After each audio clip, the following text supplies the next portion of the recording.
왕이 아니면서도 왕보다 더 큰 권력을 휘둘렀던 인물들이 있습니다. 그 중에서도 가장 극적인 삶을 살았던 인물이 바로 윤원영입니다. 문정왕후의 동생이자 명종의 숙부였던 윤원영. 그는 을사사화라는 정치적 대학살을 통해 반대파를 제거하고 20여 년간 조선의 실질적 통치자로 군림했습니다.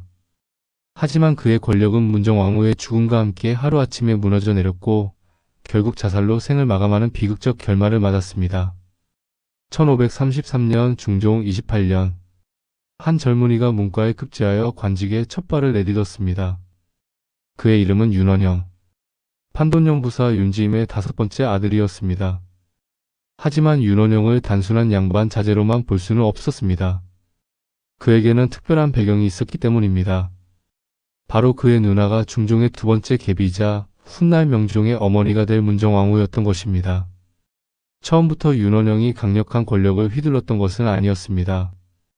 1537년 중종 32년 당시 권력을 잡고 있던 김한로가 세자를 보호한다는 명목으로 윤원영을 그의 형 윤원로와 함께 파직시키고 유배를 보낸 것입니다.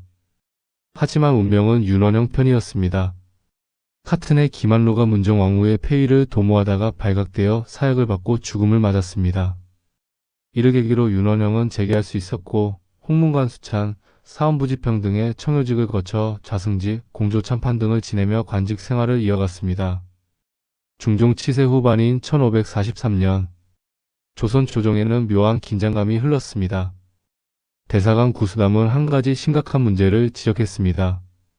세자의 외숙인 윤임을 중심으로 한 대운과 경원대군의 외숙 윤원영을 중심으로 한 소윤의 당여가 대립하고 있다는 것이었습니다. 이 대립의 배경에는 왕위 계승 문제가 있었습니다. 이기 임백령, 정순봉, 최보환 등이 은밀하게 윤원영 형제와 결탁하여 중종을 동요시키면서 세자를 바꿀 뜻을 품고 있었습니다. 반면 유관이 중심이 되어 세자의 보호를 실질적으로 주도하고 있었습니다. 이렇게 대운과 소윤은 적대적 관계로 굳어져 갔습니다. 한쪽에는 현재 세자를 지지하는 대운이 있었고 다른 한쪽에는 경원대군을 지지하는 소윤이 있었습니다. 이 갈등은 별다른 해결책을 찾지 못한 채 중종이 사망하고 인종이 즉위할 때까지 계속되었습니다. 하지만 역사는 예상치 못한 방향으로 흘러갔습니다. 인종이 재위 8개월 만에 병사한 것입니다. 후사가 없는 인종의 뒤를 이어 경원대군이 즉위하는 것은 명분상 당연한 일이었습니다. 그런데 명종은 즉위 당시 겨우 12세였습니다. 관례에 따라 어머니인 문정왕후가 수렴청정을 시작했고 이를 계기로 소윤의 정치적 입지는 강화되었습니다. 윤원영은 기회를 놓치지 않았습니다. 윤임을 모함하기 위해 치밀한 계획을 세웠습니다. 그는 인종의 병이 위중할 때 임금의 아우인 경원대군을 추대하는 것을 원치 않고 계림군 이루를 세우려고 했으며 유관과 유인숙도 이에 협력하였다는 유언비어를 퍼뜨렸습니다. 문정왕후가 윤원영에게 밀지를 내렸습니다. 대소윤의 갈등이 전국의 전면에 부상하게 된 순간이었습니다. 윤원영은 중종 말기부터 소윤과 정치적 이해관계를 같이 하고 있던 훈구 세력인 이기 정순봉 등을 끌어들여 사화 전국을 이끌었습니다. 결과는 참혹했습니다. 윤임, 유관, 유인숙은 명종 즉위에 불만을 갖고 다른 생각을 품었다는 역모의 제명이 씌워졌습니다. 조정에서는 이들 3인을 중재로 다스릴 것을 결정했고 결국 이들은 사약을 받고 죽었습니다. 피해 숙청은 여기서 끝나지 않았습니다. 윤임과 관련된 많은 대운 인사들까지 연루되어 투옥되고 문초를 당했으며 사형, 유배, 파직 등의 처벌을 받았습니다. 이것이 바로 을사사화였습니다. 문정왕후는 을사년에 종사를 지킨 공이 가장 큰 신하로 윤원영을 특별히 대우해야 한다는 입장을 밝혔습니다. 이에 따라 윤원영을 대사원에 제수했습니다. 을사사화로 대운의 핵심 세력을 제거한 윤원영은 이후 거침없이 권력을 휘두를 수 있게 되었습니다. 2년 뒤인 1547년 명종 2년에 또 다른 사건이 일어났습니다. 양재역 벽서 사건이었습니다. 경기도 과천 양재역에서 발견된 익명의 벽서에는 충격적인 내용이 적혀 있었습니다. 여주가 위에서 정권을 잡고 간신 이기 등이 아래서 권력을 농락하고 있으니 나라가 장차 망할 것을 써서 기다리게 되었다. 이는 수렴청정 중인 문정왕후를 향한 직접적인 비판이었습니다. 문정왕후와 윤원영은 이 사건의 원인을 을사년의 당, 곧 대운 세력을 근본적으로 뿌리 뽑지 못한 데 있다고 보았습니다. 그들은 잔존 세력을 완전히 제거하고자 했습니다. 다시 말해 을사사화로 사형에까지 이르지 않고 유배, 파직된 이들이 문정왕후와 윤원영의 주요 공격 목표가 되었습니다. 이로써 송인수가 사사되었고 노수신, 유이충, 권벌, 이현적 등 명망 있는 살인 인사들이 유배형에 처해졌습니다. 이제 윤원영은 어떠한 견제 세력도 없이 권력을 농단할 수 있는 계기를 마련했습니다. 문정왕후가 수렴청정을 하는 동안 윤원영은 주요 정치기구를 수중에 넣었습니다. 그 위세로 사헌부와 사관원의 친한 인물을 진출시키거나 언간을 강제로 제압하는 형태로 언론을 좌우했습니다. 훈구와 척신의 비리를 감시하고 비판하는 기능을 해야 하는 홍문관, 사헌부, 사관원의 언론 3사는 훈척의 입장을 대변하는 기관으로 전락했습니다. 윤원영은 1552년 3월 최측근인 윤춘년을 대사관에 배치했습니다. 최측근 인물의 언론직 진출을 통해 윤원영은 단일체제 구축을 위한 권력 장악을 시작했던 것입니다. 윤원영의 권력 남용 사례는 끝이 없었습니다. 자신의 측근 인물이나 자신의 청거를 반대했던 이명수나 권응정을 각각 삭탈관작하도록 했습니다. 이조자랑으로 있으면서 친윤 원형계인 이감을 청거해주지 않은 허엽도 종가를 고쳐지으면서 벌였던 부정 혐의를 빌미로 최측근인 대사원 윤춘년을 동원해 1553년 9월 탄핵, 파직시켰습니다. 한편 수렴청정기 문정왕후는 불사에 힘쓰면서 많은 비용을 소모했습니다.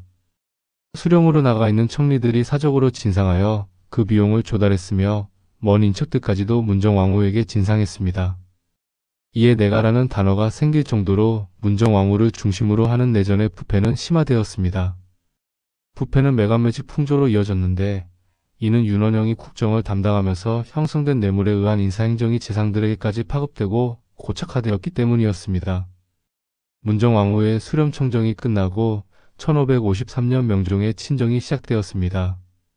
하지만 수렴청정기에 윤원영을 핵심으로 하는 훈척 세력이 형성된 이후 훈척 세력은 주요 정치기구를 장악한 채 친정 이후에도 정치를 주도했습니다.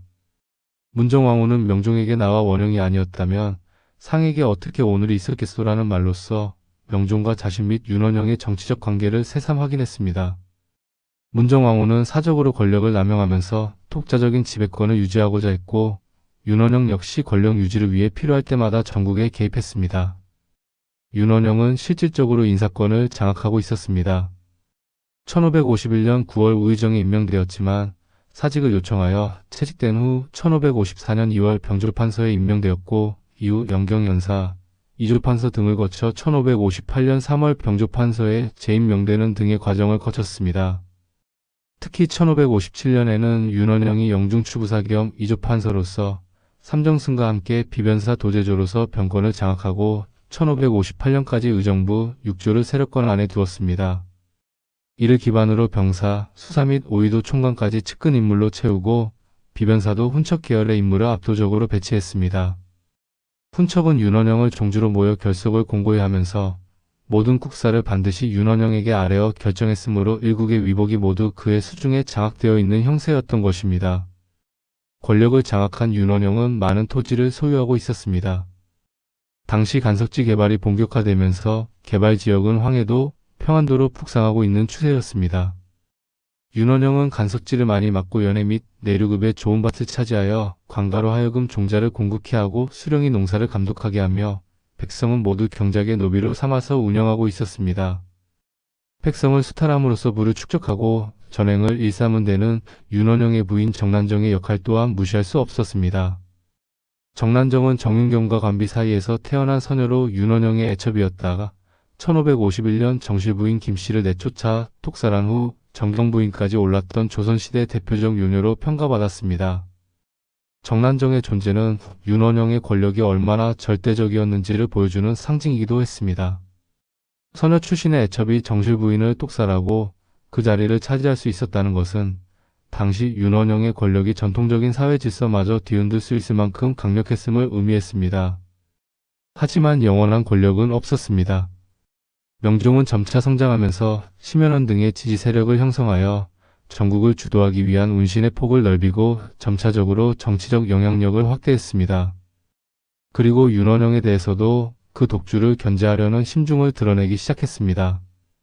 명종은 윤원영의 최측근 고위 관료인 윤계를 축출했고 병을 핑계로 우의정 윤원영이 사직을 청하자 이를 그대로 수락했습니다. 윤원영은 우유정에서 면직된 후 영중추부사 및 영경연사에 위치해 있다가 1563년 정월 영의정으로 복귀할 때까지 실직에서 물러나 있었습니다. 명종은 그 사이 인사를 통해 윤원영 세력 약화를 위한 정치구도 재편에 박차를 가했습니다. 문정왕후의 압력으로 이조판서에 임명하지 못했던 심통원을 1560년 정월 우찬성에 기용함으로써 명종은 인사 주도의 의지를 나타냈고 윤원영과 윤춘년은 각각 관직에서 물러났습니다. 몇 달 후에 있었던 정승직 임명에서도 명종은 윤원영을 배제하고 심통원을 우의정에 임명했습니다. 이는 명종이 본격적으로 윤원영 견제에 나섰음을 의미하는 것이었습니다. 명종이 성장하면서 왕권 강화의 의지를 드러내 보임에 따라 점차 견제를 받게 된 윤원영이 급격히 몰락한 계기는 바로 문정왕후의 사망이었습니다. 1565년 4월 20년간 절대 권력을 행사해온 문정왕후가 사망했습니다. 문정왕후가 사망하고 20일도 채 지나지 않아 사헌부를 시작으로 문정왕후의 최측근이었던 승려보우에 대한 탄핵이 시작되었습니다. 당시 영의정이었던 윤원영은 보우의 처벌을 반대했지만 결국 자신의 뜻을 굽힐 수밖에 없었습니다. 보우를 제주도에 귀양 보내는 조치가 완료되자 과거 청산의 칼끝은 곧바로 현직 영의정 윤원영에게 향했습니다. 대사관 박수는 대사원 이탁과 함께 처음으로 윤원영을 탄핵하며 그를 귀양 보낼 것을 왕에게 요청했습니다. 상소가 계속되자 명종은 윤원영을 영의정에서 물러나게 했습니다. 3사 판서 전원 좌우 정승의 요구가 계속되자 명종은 윤원영을 파직하고 조정에서 물러나게 했습니다. 이때 영의정에 임명된 이중경은 윤원영을 귀양 보내어 공론을 진정시킬 것을 요구했지만 명종은 끝내 윤원영에게 귀양형을 내리지 않았습니다. 결국 명종은 귀양형이 아닌 반기전리, 곧 벼슬을 빼앗고 자기 고향으로 내치는 조치를 내렸습니다. 탄핵 후 24일 만에 맞은 결과였습니다. 비록 윤원영은 귀양의 형벌에 처해지지는 않았지만 결과는 그것보다 훨씬 더 비극적이었습니다. 그는 부인 정난정과 함께 황해도 강음의 시골집에 가 있었지만 그 생활은 오래가지 못했습니다. 정난정은 윤원영의 척처였던 김씨를 독살했다는 혐의로 사약을 받을 위기에 처하자 음독 자살했습니다. 그리고 그 5일 뒤에 윤원영도 자살하고 말았습니다. 문정왕후가 1565년 4월 사망한 뒤 20여 년에 걸친 그녀의 힘으로 뒷받침되었던 강력한 권력은 해를 넘기지 못하고 그해 11월 급격히 소멸하고 말았습니다. 윤원영의 일생은 권력의 속성을 극명하게 보여주는 역사적 사례입니다. 그는 외척이라는 배경과 정치적 재능을 바탕으로 조선 왕조 역사상 유례없는 권력을 축적했습니다. 을사사화와 양재역 벽서 사건을 통해 반대 세력을 제거하고 언론을 장악하며 인사권을 독점했습니다. 하지만 그의 권력은 결국 문정왕후라는 든든한 후원자에 의존하고 있었습니다. 문정왕후가 사망하자 20여 년간 쌓아올린 권력은 하루아침에 무너져 내렸습니다. 이는 절대 권력이 영원할 수 없다는 역사의 교훈을 보여줍니다. 윤원영의 이야기는 또한 권력 남용의 결과가 얼마나 참혹할 수 있는지를 보여줍니다. 그는 백성을 수탈하고 부패를 조장하며 정치를 사유화했습니다. 결국 그 모든 것이 그 자신과 가족의 파멸로 이어졌습니다. 현대의 관점에서 윤원영을 바라보면 그는 뛰어난 정치적 감각을 가진 인물이었습니다. 하지만 그의 정치적 재능은 공공의 이익이 아닌 사적인 이익을 위해 사용되었습니다. 이는 리더십의 본질적 문제를 보여주는 사례입니다. 윤원영의 이야기에는 여러 가지 아이러니가 존재합니다. 그는 권력을 얻기 위해 많은 사람들을 제거했지만 결국 자신도 같은 방식으로 몰락했습니다. 그는 명종을 보호한다는 명분으로 권력을 잡았지만 결국 그 명종에 의해 권력에서 축출되었습니다. 그는 백성들로부터 재물을 수탈하여 막대한 부를 축적했지만 그분은 그의 죽음과 함께 모두 무의미해졌습니다. 오늘날에도 권력을 가진 이들이 새겨들어야 할 교훈이 바로 여기에 있습니다. 권력은 공공의 선을 위해 사용되어야 하며 사사로운 이익을 위해 남용될 때 그 권력은 결국 권력자 자신을 파멸로 이끌게 됩니다. 마지막으로 윤원영의 이야기는 우리에게 희망의 메시지도 전합니다. 아무리 강력해 보이는 부정한 권력이라도 결국은 무너질 수밖에 없다는 것, 그리고 정의와 공정성을 향한 인간의 열망은 결코 꺾이지 않는다는 것입니다. 명종이 성장하여 왕권을 회복한 것처럼 언젠가는 올바른 길이 승리한다는 것이 역사가 우리에게 주는 위로이자 교훈입니다.